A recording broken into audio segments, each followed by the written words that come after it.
मान्य दर्शकों, अभिवादन।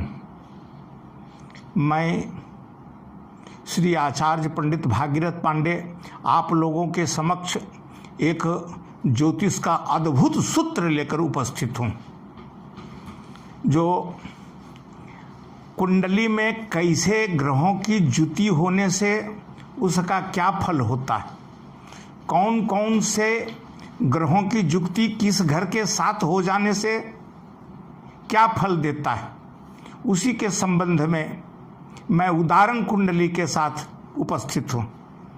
मान लिया जाए ये लग्न हुआ, ये धन स्थान है। धन स्थान से धन की प्राप्ति देखा जाता है। ये आपने जीवन में कितना धन संग्रह करेंगे, कोष में कितना जमा करेंगे, यही है धन स्थान। और लग्न से एकादश स्थान 11वां को आय कहा जाता है। आमदनी का विचार एकादश भाव से होता है।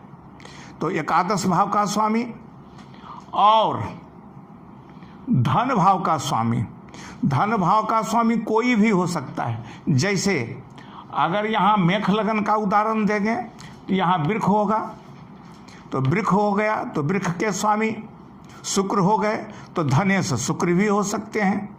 यहाँ अगर 3 है तो धनेश 3 के स्वामी मिथुन कहते हैं, तो मिथुन के स्वामी बुध हो गए।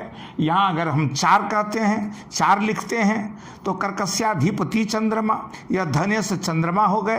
अगर यहाँ 5 लिखा गया तो सिंहस्याधिपति सूर्य धनेश सूर्य हो गए। अगर यहाँ 6 लिखा गया तो 6 का स्वामी 6 को कन्या कहा गया, कन्या के स्वामी बुध। अगर यहाँ 7 धनेश हो गए तो धनेश 7 के स्वामी शुक्र। अगर यहाँ 8, इस तरह से धनेश कहने का मतलब कोई भी ग्रह धनेश हो सकता है, इसमें कोई अंतर नहीं। तो धन भाव का स्वामी का संबंध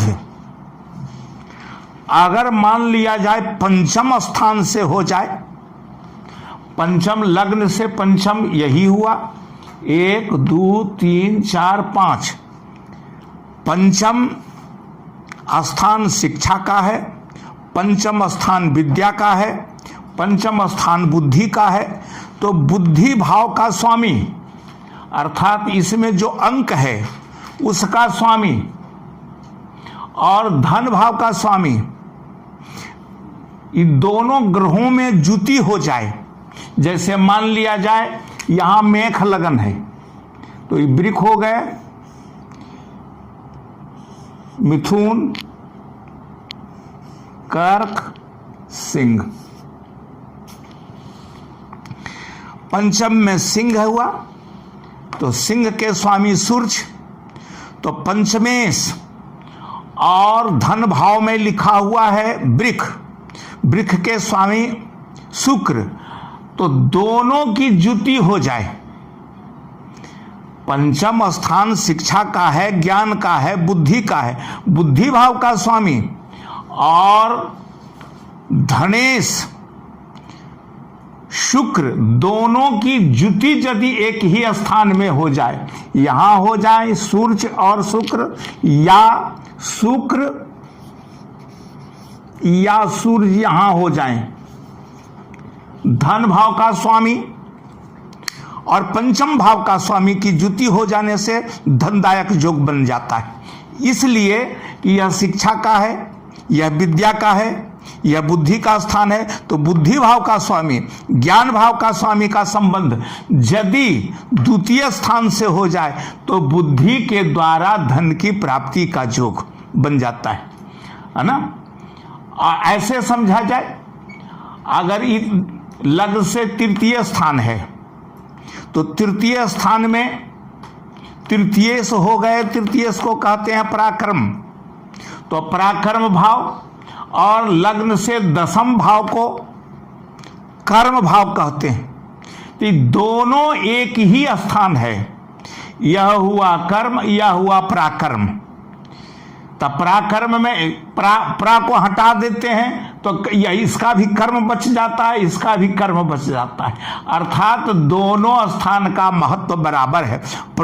इसमें केवल उपसर्ग लग गया है। संस्कृत में ऐसा है, उपसर्गेण ध्वात्पर्थे बलादा न्यत्र नियते प्रहाराहार संहारा परिहारवत। उपसर्ग लगने से धातु का अर्थ बदल जाता है। अतः यहां प्राकर्म का भाव का स्वामी और कर्म भाव का स्वामी, दोनों भाव का स्वामी की आपस में जुति हो तो वह भी धनदायक योग बन जाता है। पुनः अब देखा जाए कि यह लाभ भाव है, तो लाभ भाव अर्थात लाभेश और धनेश की दोनों की जुति हो जाए, धन भाव के स्वामी और लाभ भाव के स्वामी में यदि परस्पर जुति हो जाए और उसके साथ लग्न भाव का भी स्वामी हो, जैसे मान लिया जाए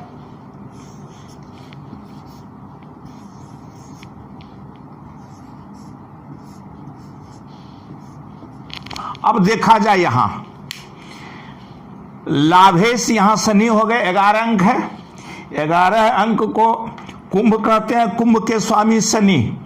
तो यहां लाभेश शनि और 2 धन भाव में 2 अंक हैं, तो धनेश हो गए। 2 अंक को कहते हैं वृक्ष, वृक्ष के स्वामी तुला, तुला के है ना शुक्र। अर्थात धनेश शुक्र और लाभेश शनि दोनों की जुति एक ही साथ हो जाए यहां, और साथ में यहां मंगल बैठे हुए हैं, इसी के साथ यहां शुक्र भी बैठ जाए और शनि। अर्थात धन भाव के स्वामी शुक्र और लाभ भाव के स्वामी शनि और लग्नेश के साथ बैठ जाएं। लग्न क्या है?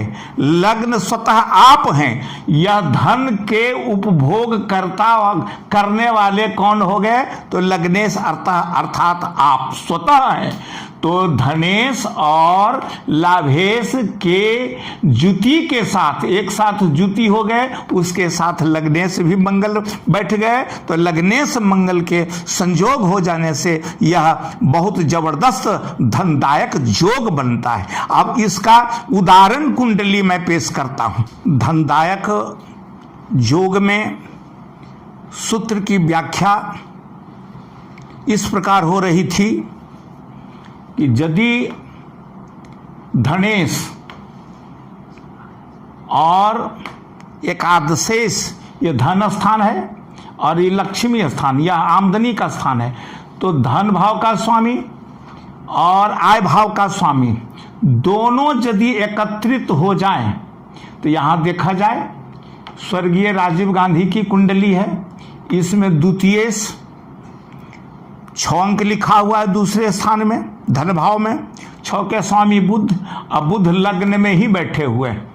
फिर यहां देखा जाए एकादश स्थान में मिथुन है, मिथुन का स्वामी बुध, वह भी जो धनेश है वही लाभेश बुध है और उसी के साथ लग्नेश सूर्य है। इसका अर्थ यही हुआ कि धन का उपभोग करने वाले जिनकी कुंडली है, जो लग्नेश सूर्य हैं, जिनकी कुंडली है वही हैं इस धन का उपभोग करने वाले। यह योग पूर्ण रूपेण से यह कुंडली में लागू। ऐसे इस कुंडली में तो और बहुत सारे योग हैं, उसकी चर्चा मैं अगले वीडियो में करूंगा। इसमें फिर अगला उदाहरण देखा जाए। दूसरा कुंडली का उदाहरण लेकर मैं उपस्थित हूं। यह इनकी सिंह लग्न की कुंडली है। यह स्वर्गीय शंकर दयाल शर्मा जो भारत के 90वें राष्ट्रपति हुए, ये अद्वितीय विद्वान थे। सीएम भी रह चुके, गवर्नर भी रह चुके, कांग्रेस के अध्यक्ष भी रह चुके और 20 से ज़्यादा यूनिवर्सिटी के वाइस चांसलर भी रह चुके, उपकुलपति रह चुके, कानून के बहुत बड़े ज्ञाता थे। धन के मामले में विचार करें हम लोग, इनकी कुंडली सिंह लग्न की है। धनेश धन भाव में 6 अंक है, 6 अंक के स्वामी 6 बुध हो गए। ये कन्या हुआ, कन्या राशि हुई, कन्या राशि के स्वामी बुध हुए। फिर देखिए, लाभ भाव के स्वामी, आमदनी भाव के स्वामी, 3 अंक है, 3 को मिथुन कहते हैं, मिथुन के स्वामी बुध हो गए। तो अर्थात दोनों की जुति हुई, धन भाव की जुति और लाभ भाव की जुति लग्न में ही, और साथ जो है इस धन का उपभोग करने वाले जो सिंह लग्न है इसका स्वामी सूर्य, तो स्वतः भोगता भी उसी के साथ हैं। अर्थात द्वितीयेश अर्थात धनेश, लाभेश और लग्नेश की 3 ग्रहों की जुति हो जाने से, है ना, इनको महान व्यक्तित्व वाले बना दिया। ये है ग्रहों की जुति। ऐसी जुति आपकी कुंडली में भी हो जाए, आप कुंडली को उलट करके देख लें कि यदि आपका धन भाव का स्वामी और द्वितीय भाव का स्वामी और लग्न भाव का स्वामी, तीनों ग्रहों की जुति अगर एक साथ हो जाए तो हो तेरा क्या कहना, फिर कहना क्या है ना। ये है ग्रहों की जुति का फल। अगर आपको यह वीडियो अच्छा लगा तो जरूर आप सब्सक्राइब करेंगे, घंटी बजाना कदापि ना भूलेंगे। धन्यवाद।